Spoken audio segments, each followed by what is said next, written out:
তিন দিক থেকে হচ্ছে বিএনপির পতন। আন্তর্জাতিক চাপ, জামায়াতের আন্দোলন আর হাসিনার ফেরার চেষ্টা।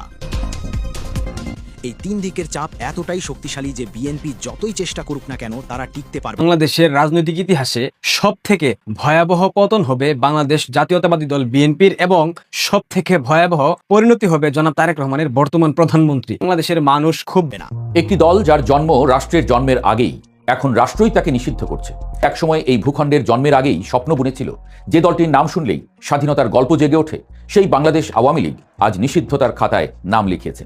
ফলে বাস্তবে এই নিষেধাজ্ঞা কতটা কার্যকর হবে তা নিয়ে তখনই প্রশ্ন উঠেছিল। আজকের বৈঠকে খলিলুর রহমান এবং ভারতীয় মন্ত্রীদের যে তাদের এনএসএর যে বৈঠক, সেখানে বলা যায় সারসংক্ষেপে যে এটি একটি জটিল দাবার চাল। তাদের যেভাবে জামাতের সাথে এনসিপির সাথে আঘাত করে এই যে অধ্যাদেশগুলোকে নিয়ে আসা হচ্ছে সংসদে, সেইটা যাতে না হয় তার জন্য ভারতও কিন্তু এবার ভালোভাবেই লাগবে। ডক্টর খলিলুর রহমানকে ভালোভাবে বুঝিয়ে দেওয়া হবে পুরো ব্যাপার। এবার আওয়ামী লীগকে নিষিদ্ধ করার আইন বাস্তবায়ন করার ফলে ভয়াবহ পতনের দিকে চলে গেল বিএনপি সরকার। যে দলটি ৭১-এর মুক্তিযুদ্ধের চেতনা নিয়ে দল পরিচালনা করেছে এবং দেশের উন্নতি করেছে, সেই দলকে নিষিদ্ধ করে কখনোই টিকে থাকতে পারবে না বিএনপি সরকার। বাংলার জনগণ খুব ভয়াবহভাবে বিএনপি সরকারের পতনের জন্য মাঠে নামবে। আসসালামু আলাইকুম দর্শক, বাংলাদেশ নিউজ অ্যানালাইসের পক্ষ থেকে নতুন একটি নিউজ ভিডিওতে আপনাদেরকে স্বাগত। দর্শক, ইতিমধ্যে আপনারা খবরের অংশ বিশেষ দেখেছেন, তাই বুঝতে পারছেন আজকের ভিডিওটা কতটা গুরুত্বপূর্ণ। বিজ্ঞ বিশ্লেষণকার এই বিষয় নিয়ে আলোচনা করেছে, তাই সম্পূর্ণ ভিডিওটি না টেনে ধৈর্য সহকারে দেখলে মূল বিষয় বুঝতে পারবেন। তাই আমি আর কথা না বাড়িয়ে নিয়ে যাবো মূল ভিডিওতে। তার আগে বলবো, যারা এখন আমাদের চ্যানেলটি সাবস্ক্রাইব করেননি, এরকম আপডেট খবর পেতে আমাদের চ্যানেলটি সাবস্ক্রাইব করে পাশে থাকা বেল আইকনটি বাজিয়ে দেবেন। দর্শক, চলুন একটি লাইক দিয়ে ভিডিওটা শুরু করি। স্বাধীনতা পরবর্তী বাংলাদেশের রাজনৈতিক ইতিহাসে সবথেকে ভয়াবহ পতন হবে বাংলাদেশ জাতীয়তাবাদী দল বিএনপির এবং সবথেকে ভয়াবহ পরিণতি হবে জনাব তারেক রহমানের বর্তমান প্রধানমন্ত্রী। আমি এই কথাটা তারেক রহমান ক্ষমতায় আসার পরেও বলেছি, আগে থেকে বলেছি যে তারেক রহমান একাধিক জঘন্য কাজ করবেন, যার কারণে বাংলাদেশের মানুষ খুব দ্রুত তার উপর ক্ষুব্ধ হবে। ইতিমধ্যে গত ১৯ মাসের শাসনামলে বিএনপির যে অপকর্ম তা দেখে বাংলাদেশের মানুষ বুঝে গিয়েছে, সিদ্ধান্ত নিয়ে ফেলেছে। আর যা হোক না কেন, বিএনপিকে দিয়ে রাষ্ট্র পরিচালনা কখনোই সম্ভব না। বাংলাদেশের মানুষ বুঝে গেছে বিএনপির চরিত্র কখনো পরিবর্তন হবে না। এরা চাঁদাবাজি, গুন্ডামি, সন্ত্রাসী থেকে কখনোই বের হয়ে জনকল্যাণমূলক, জনবান্ধব রাজনীতি করতে পারবে না। বাংলাদেশের রাজনৈতিক ইতিহাসে যতগুলা বিস্ফোরার জন্ম হয়েছে, যতগুলা বিষাক্ত কার্যক্রম হয়েছে, যতগুলা জঘন্য ইতিহাস সৃষ্টি হয়েছে, যতবার ইতিহাস বিকৃত করা হয়েছে, প্রত্যেকটা করেছে বিএনপির শাসনামলে হয়েছে। এই কথা আপনারা কেউ অস্বীকার করতে পারবেন না, এটা সবাই জানে। আওয়ামী লীগের ১৭ বছরের, ১৬ বছরের কিংবা ১৫ বছরের যাই বলেন না কেন, এই দীর্ঘ শাসনামলে বাংলাদেশে যে উন্নয়ন হয়েছে, বাংলাদেশে যে ইনফ্রাস্ট্রাকচারাল উন্নয়ন হয়েছে, এইগুলা কি আপনারা কি অস্বীকার করতে পারবেন? এই উন্নয়নগুলা তো শেখ হাসিনার হাত দিয়ে হয়েছে। শেখ হাসিনা রাষ্ট্রপ্রধান ছিলেন বিধায় উন্নয়নগুলা হয়েছে, তাই তো? এটা তো অন্ধেও বিশ্বাস করে, অস্বীকার করতে পারবেন না। পাগলেও বিশ্বাস করে, কিন্তু বিএনপি বিশ্বাস করে না। বিএনপি সব সময় প্রথম হতে চায়। তারা স্বাধীনতার প্রথম ঘোষক, তারা হতে চায় বাংলাদেশের প্রথম প্রধানমন্ত্রী, তারা হতে চায় বাংলাদেশের প্রথম মুক্তিযোদ্ধা। এটা নিয়ে ব্যারিস্টার নিঝুম মজুমদার ভাইয়ের একটা ভিডিও চমৎকার ভাবে উনি তুলে ধরেছেন। বিএনপি মূলত কোনো কিছুতেই প্রথম না, কিন্তু এই যে প্রথম হবার প্রবণতা তাদের মধ্যে সবসময় আমরা দেখেছি, এইটা বিএনপিকে দীর্ঘমেয়াদে ধ্বংসের দিকে এগিয়ে নিয়ে যাচ্ছে এবং বিএনপি ধ্বংস হবে। আমি আপনাদেরকে আবারও মনে করিয়ে দিই, বাংলাদেশের ইতিহাসে সবথেকে ভয়াবহ, সবথেকে জঘন্য পতন হবে বিএনপির। দুইটা সংবাদের ছোট্ট অংশ আপনারা দেখেন। বঙ্গবন্ধু শেখ মুজিব মেডিকেল বিশ্ববিদ্যালয় সংশোধন বিল ২০২৬ এই মহান সংসদ উত্থাপনের জন্য অনুমতি প্রার্থনা করছি। শেখ হাসিনা মেডিকেল বিশ্ববিদ্যালয় খুলনা সংশোধন বিল ২০২৬ অবিলম্বে বিবেচনার জন্য গ্রহণ করা হোক। বঙ্গবন্ধু শেখ মুজিব মেডিকেল বিশ্ববিদ্যালয় সংশোধন বিল এবং খুলনা শেখ হাসিনা মেডিকেল বিশ্ববিদ্যালয় সংশোধন বিল সংসদে পাশ হয়েছে। পাশাপাশি অন্তর্বর্তীকালীন সরকারের আরো ১৪ অধ্যাদেশ বিল আকারে সংসদে পাশ হয়েছে। এইটা আপনাদের অনেকের চোখে খুব স্বাভাবিক ঘটনা মনে হতে পারে, বাট আমার চোখে স্বাভাবিক কোনো ঘটনা নয়। বঙ্গবন্ধু শেখ মুজিব মেডিকেল বিশ্ববিদ্যালয় সংশোধনী বিল এবং খুলনার শেখ হাসিনা মেডিকেল বিশ্ববিদ্যালয় সংশোধনী বিল, এই দুইটা পাশ হয়েছে কেন জানেন? প্রথমেই বঙ্গবন্ধু শেখ মুজিব মেডিকেল বিশ্ববিদ্যালয়ের নাম পরিবর্তন করা হবে। এটা অনেকে অনেকভাবে ব্যাখ্যা দিতে পারেন কিংবা নাও হতে পারে, অনেকে বলতে পারেন, বাট আমার কাছে মনে হচ্ছে এবং আমি তথ্য পেয়েছি, বঙ্গবন্ধু শেখ মুজিব মেডিকেল বিশ্ববিদ্যালয়ের নাম পরিবর্তন হবে এবং শেখ হাসিনা মেডিকেল বিশ্ববিদ্যালয়ের নাম যেটা খুলনাতে, সেটা পরিবর্তন করা হবে। এখন বঙ্গবন্ধু শেখ মুজিব মেডিকেল বিশ্ববিদ্যালয় প্রতিষ্ঠা কে করেছে? বঙ্গবন্ধু শেখ মুজিব মেডিকেল বিশ্ববিদ্যালয় প্রতিষ্ঠা হয় ১৯৯৮ সালে, যখন বাংলাদেশ আওয়ামী লীগ ক্ষমতায় আসে। 96-এ ক্ষমতায় আসার পর শেখ হাসিনার চাওয়াতে এই বিশ্ববিদ্যালয় প্রতিষ্ঠা করা হয়। এরপর খুলনা শেখ হাসিনা মেডিকেল বিশ্ববিদ্যালয়, সেটা প্রতিষ্ঠিত হয়েছে ২০২০ সালে। সেটাও করেছে শেখ হাসিনা আওয়ামী লীগ সরকার। এখন এই দুইটা বিশ্ববিদ্যালয়ের নাম পরিবর্তন করে কার নাম দেওয়া হবে? জিয়াউর রহমান, খালেদা জিয়া, কার নাম? নাকি সালাউদ্দিনের আব্বার নাম দেওয়া হবে, নাকি অন্য কারো আব্বা আম্মার নাম দেওয়া হবে? এই যে ভণ্ডামিগুলা, এই যে নোংরামিগুলা, এই নোংরামিগুলার ইতিহাস সৃষ্টি করেছে বিএনপি। চট্টগ্রামের আন্তর্জাতিক বিমানবন্দর, এই বিমানবন্দরের নাম কি ছিল আগে? চট্টগ্রামের এই বিমানবন্দরের নাম ছিল এম এ হান্নান বিমানবন্দর। পরবর্তীতে এটা পরিবর্তন করে কারা? 2005 সালে বিএনপি এটার নাম পরিবর্তন করে। তারপর বাংলাদেশের আন্তর্জাতিক বিমানবন্দর বর্তমানে যেটা শাহজালাল বিমানবন্দর ঢাকায় অবস্থিত, এটার নাম জিয়া আন্তর্জাতিক বিমানবন্দর কে করেছিল? বিএনপি করেছিল। অনেক টাকা এইসব কাজে ব্যয় হয়। এই কাজগুলা কি রাষ্ট্রের প্রধানতম কাজ? বাংলাদেশের বর্তমান রাজনৈতিক পরিস্থিতি, বাংলাদেশের বর্তমান বাস্তবতায় এই যে সংশোধনী বিল পাশ করে বিভিন্ন বিশ্ববিদ্যালয়, কলেজ, স্কুল, মসজিদ, মন্দির, শিক্ষা প্রতিষ্ঠান এইসবের নাম পরিবর্তন করা কি খুব বেশি প্রয়োজনীয়? এগুলা কি খুব বেশি প্রয়োজন? বাংলাদেশে কি হচ্ছে আপনারা কি একবারও ভাবেন? বাংলাদেশের সাধারণ মানুষকে কিছু বিষয় মনে করিয়ে দিই, কিছু প্রশ্ন করতে চাই পাশাপাশি। হামের প্রাদুর্ভাবে এই পর্যন্ত প্রায় 140 জনের মতো শিশু বাংলাদেশে মৃত্যুবরণ করেছে। এই নিয়ে সংসদে কোনো কথা হয়েছে? সরকারের কোনো দায়িত্বশীল ব্যক্তি কোনো কথা বলেছে? বলেনি। সার নাই, বিষ নাই, কীটনাশক নাই, সেচের পানি নাই, বিদ্যুৎ নাই, জ্বালানি নাই, অকটেন নাই, পেট্রোল নাই, ডিজেল নাই। তরমুজ চাষিরা তাদের তরমুজের খেতে পানি দিতে পারতেছে না, তরমুজ নষ্ট হয়ে গেছে, ক্ষতির সম্মুখীন হচ্ছে। কি আছে বাংলাদেশে বলেন তো? আইন শৃঙ্খলা আছে? ধর্ষণ, খুন, গুম থেমে আছে? থেমে নাই। উল্টা শিরিন শারমিন চৌধুরীর মতো সজ্জন রাজনৈতিক নেতাদেরকে নাটকীয়ভাবে গ্রেফতার দেখানো হচ্ছে। অনেক আগে গ্রেফতার করা হয়েছে, পরবর্তীতে হয়তো তাকে আয়না ঘরে রাখা হয়েছিল, গুম করে রাখা হয়েছিল। এখন যখন পরিস্থিতি বেগতিক দেখতে পাচ্ছে তখন তাকে সামনে আনা হয়েছে। ইউনূসীয় জামানায় আমরা যা দেখেছি এখন এই মুহূর্তে ঠিক তাই দেখতে পাচ্ছি, কোনো পরিবর্তন নাই। আরে ভাই, বাংলাদেশের মানুষ খাইতে পারতেছে না। বাংলাদেশের মানুষের মধ্যে হাহাকার দেখতে পাচ্ছি। শ্রমজীবী যারা দৈনিক কর্ম করে খায় তাদের খাবারের যোগান দিতে পারতেছে না, সন্তানের চিকিৎসা করতে পারে না। একটা হাসপাতালে মৌলিক যে বিষয়গুলো থাকা প্রয়োজন সেগুলো নাই। আর এদিকে এই গান্ডুদের দল, এই বিএনপি বদমাশদের দল, এই সন্ত্রাসী সংগঠন, তারা বিভিন্ন শিক্ষা প্রতিষ্ঠান, বিভিন্ন মেডিকেল বিশ্ববিদ্যালয়, কলেজের নাম পরিবর্তন করা নিয়ে ব্যস্ত আছে। আওয়ামী লীগের উপর নিষেধাজ্ঞা যাতে প্রত্যাহার করা না হয় সেই ধরনের পরিকল্পনা চালাচ্ছে। এটা কি রাষ্ট্র ব্যবস্থা? এটা কি রাষ্ট্র পরিচালনার সিস্টেম হইতে পারে? আপনাদের কি বিবেক জাগ্রত হবে না? বাংলাদেশের মানুষ আপনারা কবে নিজেদের ভালোটা বোঝার জন্য সক্ষম হবেন? কবে শিখবেন আপনারা বলেন তো? আপনাদের মধ্যে তো সেই ধরনের প্রবণতা আমরা দেখি না। দেশটা ধ্বংস হয়ে যাচ্ছে ভাই। এখানে সংসদে বসে বসে নাটক করতেছে, বিরোধী দল ওয়াকআউট করে, এই দল নাটক করে, সালাউদ্দিন চটকদার কথা বলে হাসাহাসি করে, আবার দেখলাম ববি হাজ্জাজ, শ্যামা উবাইদের দিকে প্রেমাতুর দৃষ্টিতে তাকায়। কি একটা অবস্থা ভাই, এটা সার্কাস। পুরো সংসদ একটা সার্কাস ব্যবস্থা। এইভাবে তো রাষ্ট্র পরিচালনা করা সম্ভব না। এই কারণেই বলি, বাংলাদেশের ইতিহাসে কিছু জঘন্যতম সিদ্ধান্ত নেবে তারেক রহমান, এবং এই সিদ্ধান্তের কারণে তারেক রহমান তার পিতার পরিণতি যেমন হয়েছিল ঠিক একই পরিণতি হতে পারে। আমি এখনো নিশ্চিতভাবে বলতে পারবো না, বাট হওয়ার সম্ভাবনা অনেক বেশি। আর যদি নাও হয়, তারেক রহমানকে বাংলাদেশের মানুষ পালিয়ে যেতে দেবে না। ভারতবর্ষ শেখ হাসিনাকে সসম্মানে বাংলাদেশ থেকে নিয়ে গিয়েছিল। তারেক রহমানকে কারা নিয়ে যাবে ভাই? মিয়ানমার নিয়ে যাবে? ভারত নেবে? কখনো নেবে মনে হয় আপনাদের? এই জন্যই বললাম, বাংলাদেশের ইতিহাসে সব থেকে ভয়াবহ জঘন্য পতন হবে তারেক রহমানের, এবং এই পতনের মধ্য দিয়ে বাংলাদেশের রাজনৈতিক ক্যালেন্ডার থেকে বিএনপি নামক যে দল, এটা একেবারে মুছে যাবে। এই নিয়ে কোনো দ্বিধা, দ্বন্দ্ব, শঙ্কা কিচ্ছু আমার মধ্যে কাজ করে না। আশা করি আপনাদের মধ্যেও কাজ করতেছে না। বিএনপি ধ্বংস হবে, এবং এই ধ্বংস বিএনপি কখনোই ঠেকাতে পারবে না। যে দল জনকল্যাণমুখী রাজনীতি করতে পারে না, যে দল সাধারণ মানুষের মৌলিক চাহিদার যোগান দিতে পারে না, সেই দল নাকি রাষ্ট্র পরিচালনা করবে। হাস্য।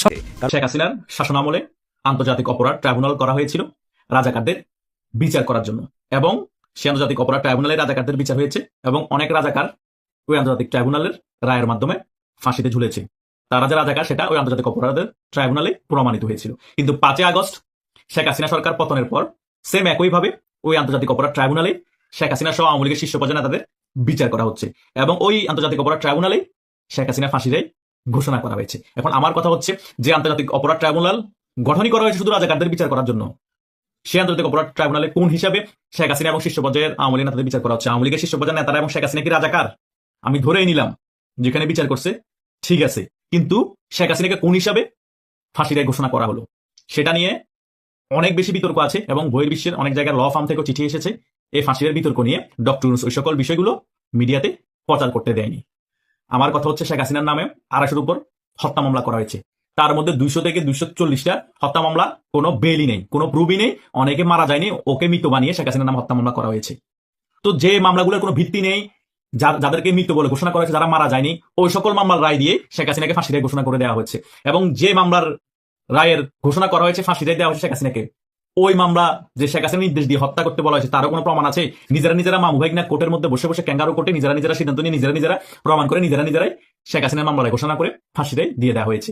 সে বিষয় নিয়ে বিতর্ক এখনো চলমান, তখনও হয়েছে। শুধু তাই নয়, গত কিছুদিন আগে ব্রিটিশ ল ফার্ম থেকে এই আন্তর্জাতিক অপরাধ ট্রাইব্যুনাল চিফ প্রসিকিউটরের কাছে একটি চিঠি পাঠানো হয়েছে, কিন্তু আন্তর্জাতিক অপরাধ ট্রাইব্যুনাল চিফ প্রসিকিউটর সেটা ডাইরেক্ট অস্বীকার করেছে। তারা বলেছে আমরা কোনো চিঠি পাইনি এবং চিঠি পাঠানোর তো কোনো প্রশ্নই ওঠে না। শেখ হাসিনার ফাঁসি রায় যেটা ঘোষণা করা হয়েছে সেটা নিয়ে কোনো প্রশ্নই তোলা যাবে না। কিন্তু ওই British law firm Kingsley Napley clearly বলে দিয়েছেন শেখ হাসিনা যে ফাঁসি রায় ঘোষণা করা হয়েছিল সেটা সম্পূর্ণরূপে বিতর্কিত, সে ফাঁসি রায় বাতিল করতে হবে। কোনো প্রমাণ ছাড়াই শেখ হাসিনাকে ফাঁসি রায় ঘোষণা করে দেওয়া হয়েছে ষড়যন্ত্রমূলকভাবে। 14 দিনের মধ্যে বিস্তারিত প্রমাণ সহ শেখ হাসিনা যে হত্যা নির্দেশ দিয়েছে সকল কিছু তথ্য ওই ল ফার্ম কিংসলে নেপলির কাছে প্রেরণ করার জন্য বলা হয়েছে এই আন্তর্জাতিক অপরাধ ট্রাইব্যুনাল চিফ প্রসিকিউটর আমিনুল ইসলামকে। কথা বুঝতে পেরেছেন? যদি কোনো সত্যতা না পাই শেখ হাসিনা হত্যা নির্দেশ দিয়েছে, তাহলে কিন্তু আন্তর্জাতিক আদালতের মধ্যে এই মামলাগুলো চলে যাবে এবং শেখ হাসিনা হয়তো আন্তর্জাতিক আদালতের মধ্যে এই মামলাগুলো ফেস করবে। তখন কিন্তু চিফ প্রসিকিউটর সাজানো যারা আছেন ক্যাঙ্গারো কোর্টের সকলে কিন্তু বেঁচে যাবেন। খেলা যে চলছে কোন লেভেলে কল্পনা করতে পারবেন না। শেখ হাসিনা যে ডিসেম্বরের মধ্যে বাংলাদেশে ঢুকবে সেটা বোঝাই যাচ্ছে। এখন আন্তর্জাতিক আদালতের মধ্যে খেলা চলবে। ব্রিটিশ ল ফার্ম থেকেও কিন্তু চিঠি চলে এসেছে। যতই চিফ প্রসিকিউটর আমিনুল ইসলাম ভাই অস্বীকার করুক আমরা চিঠি পাইনি, চিঠি দেওয়ার কোনো প্রশ্নই ওঠে না, শেখ হাসিনার মামলার রায় নিয়ে কোনো প্রশ্নই করা যাবে না, প্রশ্ন উঠবে না। কেন উঠবে না? শেখ হাসিনার অনেকগুলো মামলা থেকে তো খালাস পেয়ে যাচ্ছে। যেগুলো হত্যা মামলা করা হয়েছে একে তো খালাস পেয়ে যাচ্ছে। শেখ হাসিনাকে তো কোনোভাবে আটকাতে হবে, সে কারণে যে কোনো একটা মামলার রায় আগেভাগে ঘোষণা দিয়ে দিয়েছে ডক্টর ইউনূস ফাঁসি রায়, যাতে শেখ হাসিনা কোনোভাবে দেশে ফিরে না আসতে পারে। কথা বুঝেন নাই? যে ফাঁসি রায়টা দিছে সেটাই এখন ডক্টর ইউনূসের কাল হয়ে দাঁড়াবে, বিএনপি সরকারের কাল হয়ে দাঁড়াবে। কারণ এটার কোনো প্রমাণ নাই, ভুয়া একটা ফাঁসি রায় তড়িঘড়ি করে দিয়ে ফেলেছে। আন্তর্জাতিক আদালতে যখন এই সকল মামলা উঠবে একটাও ধুপে টিকবে না। কারণ 200-র উপর যে হত্যা মামলা দেওয়া আছে তার মধ্যে 240-এর উপরে ফাও মামলা 10টা কোনো সত্যতা না পেয়ে শেখ হাসিনাকে ফাঁসানো হয়েছে। কথা বুঝতে পেরেছেন? আপনারা শেখ হাসিনাকে ফাঁসাতে গিয়ে আপনারা নিজেরাই ফেসে যাবেন। যারা মারা গিয়েছে তাদেরকে এখন কবর থেকে উঠিয়ে আবার ফরেনসিককে নিয়ে যান। ফরেনসিক রিপোর্ট সত্যতা যাচাই করতে হবে। তারা কি আসলে পুলিশের গুলিতে মারা গিয়েছে না 7.6 স্ন্যাপের গুলিতে মারা গিয়েছে? এই 7.6 স্ন্যাপের গুলিতে কারা গুলি করেছে এই ছাত্রদেরকে? তখন দুধ কা দুধ পানি কা পানি হয়ে যাবে। সিআইএ এর এজেন্টরা গুলি করেছে দেখবেন, আইএসআই এজেন্টরা গুলি করেছে, তখন তো আপনারা ফেসে যাবেন। শেখ হাসিনা ফাঁসবে না। কথা বুঝতে পেরেছেন? শেখ হাসিনাকে ফাঁসাতে গিয়ে, শেখ হাসিনার নামে মিথ্যা রায় দিতে গিয়ে সকল কিছু এখন খোলাসা হয়ে যাচ্ছে। আন্তর্জাতিক যে সকল ল ফার্ম আছে সেগুলো এখন এই আন্তর্জাতিক অপরাধ ট্রাইব্যুনালের উপর প্রশ্ন করছে, বিএনপি সরকারের উপর প্রেশার ক্রিয়েট করছে। ডক্টর ইউনূস সরকার যে সম্পূর্ণরূপে প্রশ্নবিদ্ধ ছিল সেটাও ক্লিয়ার হয়ে গিয়েছে। কথা বুঝতে পেরেছেন? শেখ হাসিনাকে আমি কাঁচা খেলোয়াড় কখনোই ভাবিনি, ভাবতেও চাই না। শেখ হাসিনা সবসময় পাকা খেলোয়াড় ছিলেন। কথা বুঝেন নাই? শেখ হাসিনা সরকারের 16 বছর পর পতন হওয়ার পর আমি বলতেছি শেখ হাসিনা পাকা খেলোয়াড়। পাকা খেলোয়াড় না হলে শেখ হাসিনা বাংলাদেশ 16 বছর শাসন করতে পারতেন না এবং এত বড় লাইফ রিস্ক থাকার পর শেখ হাসিনা সেফ এক্সিট দিতে পারতেন না ভারতে। শেখ হাসিনা এখনো কিন্তু খুব সূক্ষ্মভাবে খেলাটা খেলছে। সেই খেলায় আপনারা ফেসে গিয়েছেন এবং জনগণও বুঝতে পেরেছে শেখ হাসিনা 16 বছর শাসন আমল ভালো ছিলাম এবং শেখ হাসিনাকে মিথ্যা হত্যা মামলা দিয়ে ফাঁসানো হচ্ছে। আপনারা নিজেরাই কিন্তু ছাত্রদেরকে হত্যা করে শেখ হাসিনা সরকারের পতন ঘটিয়েছেন। সকল কিছু জনগণকে ক্লিয়ার করার জন্যই এই 2 বছরের কাছাকাছি আওয়ামী লীগ চুপচাপ হয়ে বসে আছে। আর একটু সময় প্রয়োজন আরো সবকিছু ক্লিয়ার হওয়ার জন্য। এই 4-5 মাসের মধ্যে সকল কিছু ক্লিয়ার হয়ে যাবে। তারপরে শেখ হাসিনা মেইন খেলা খেলবে। তারপরে আওয়ামী লীগ পূর্ণ শক্তি নিয়ে বাংলাদেশে ফিরে আসবে। কেউ ঠেকাতে পারবে না, নিষেধাজ্ঞা উঠুক বা না উঠুক, কারণ জনগণে আওয়ামী লীগের পাশে এসে দাঁড়াবে। 4-5 মাসের মধ্যে বিএনপি যখন দেশটা চালাতে পারবে না, ধরিমামা কে দেবাচি অবস্থা হয়ে যাবে, বিএনপি হাল ছেড়ে দিবে, তখন আওয়ামী লীগ বাংলাদেশের রাজনীতি ফিরে এসে বলবে আমরা বাংলাদেশের মানুষের আবার হাল ধরবো, আবার আরেকটি নির্বাচন হোক, আমাদেরকে আপনারা ক্ষমতায় বসান, আমরা আবার বাংলাদেশকে ঠিক করে দিচ্ছি। এটা হবে, কিচ্ছু করতে পারবে না, বিএনপি বাংলাদেশ চালাতে পারবে না। বিএনপিকে ভারত এখন হালকা হালকা সহযোগিতা করলে সামনে কোনো সহযোগিতা করবে না। আর পাকিস্তান উল্টা বাংলাদেশ থেকে সহযোগিতা নেওয়ার জন্য বসে আছে। তলাব ইনজুরি পাকিস্তান, না খেয়ে মরতেছে পাকিস্তানে। আর আমেরিকা সিআইএ অবস্থা খারাপ, আর আমেরিকার মেয়ের তেরপাল বানাই দিচ্ছে ইরান। বিমান একটার পর একটা পাখির মতো গুলি করে ফেলে দিচ্ছে। ইসরায়েল আর আমেরিকার আধিপত্য চলে যাবে, চীন আর রাশিয়া রাজত্ব করবে সামনে। কথা বুঝতে পেরেছেন? আমেরিকার আধিপত্য শেষ, বিএনপি জামাতও শেষ। এদিকে ভারত, চীন এবং রাশিয়া মিলি বাংলাদেশের সম্পূর্ণ নিয়ন্ত্রণ নিয়ে ফেলাবে। আর ভারতের নিয়ন্ত্রণ আবার আগের মতো বাংলাদেশে চলে আসবে এবং বাংলাদেশ আওয়ামী লীগ আগের থেকে দ্বিগুণ শক্তি নিয়ে বাংলাদেশ শাসন করবে। কেউ আর বাংলাদেশ আওয়ামী লীগকে হটানোর সাহস করবে না এবং হটাতেও পারবে না। এটা হচ্ছে বাস্তবতা, কেউ মানেন আর না মানেন।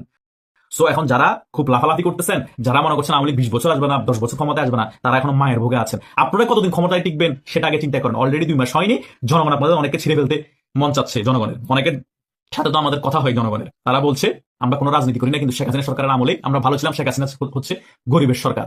সকল দিকে আপনারা খবর নেন, জনগণ এগুলো বলছে। সো জনগণ আপনাদেরকে ছিঁড়ে ফেলবে, বাংলাদেশ আওয়ামী লীগ রাজপথে নামা লাগবে না। পরিস্থিতি এটা সামনে আসছে। আর এইদিকে তো আন্তর্জাতিক আদালতের মধ্যে শেখ হাসিনা নিজের মামলা ফেস করবে। সকল মামলা ফেস করে নিট এন্ড ক্লিন হয়ে শেখ হাসিনা বাংলাদেশে ফিরবে। আপনার সকল দিক থেকে প্রশ্নবিদ্ধ। দেশে জঙ্গিবাদ আস্ফালন ঘটেছে, শেখ হাসিনাকে মিথ্যা মামলা দিয়ে যে ফাঁসানো হয়েছে এবং 5 আগস্টের গণঅভ্যুত্থানটা ছিল সম্পূর্ণরূপে জঙ্গি আক্রমণ এবং এই সকল কিছু করে দেশটাকে লুটুপুটে 17-18 মাস খেয়েছেন এবং আওয়ামী লীগের মতো বড় রাজনৈতিক দলকে ছাড়া মামুন ভাইকে নির্বাচন দিয়েছেন এবং নির্বাচন ক্ষমতায় আসার পর দেশটা চালাতে পারছে না। দেশ এখন দুর্ভিক্ষের কবলে। জনগণ সকল কিছু এখন একেবারে ক্লিয়ার, কার হাতেই বাংলাদেশ নিরাপদ এবং কারাই জঙ্গি হামলা করে দেশটা ধ্বংস করেছে, কারাই জঙ্গি হামলা করে শেখ হাসিনা সরকারের পতন ঘটেছে, আর কারাই ছাত্র হত্যার সাথে জড়িত ছিল। সো আমি আর হাস্যকর 3 দিক থেকে হচ্ছে বিএনপির পতন।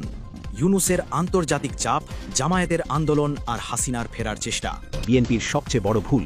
কারণ ডক্টর ইউনূস এখন আন্তর্জাতিক চাপ তৈরি করছেন। তিনি বিশ্বের নেতাদের সাথে কথা বলছেন।